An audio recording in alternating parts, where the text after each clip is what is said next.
Hi everyone!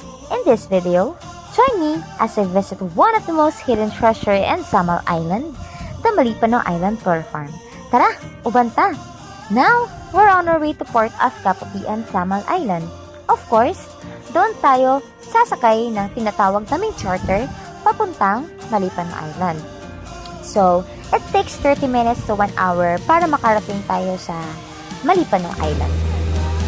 Ngayon, ay nakasakay na tayo sa charter papuntang Malipano Island. So, habang tayo bumabiyahe, makikita natin ang mga matataas na puno, matataas na bundok sa malayuan. At kasama na rin ito ang malakas na alon.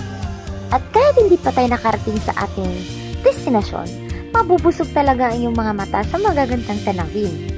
And finally, we arrive at Malipano Island. At nakikita niyo naman ang magandang tubig at napakakalma. Talagang nakaka-relax talaga dito. If you want to be at peace and relax at the same time, ito ang perfect place for you. At sigurado makakapag-isip ka ng tama kung ipaglalaban mo pa ba siya o hindi na. Ay, Diyos! At dahil palubog na yung araw, nagsisimula na rin kaming bumiyahe para umuwi. And this time, napakalakas talaga ng alon kasi medyo windy tayo ngayon.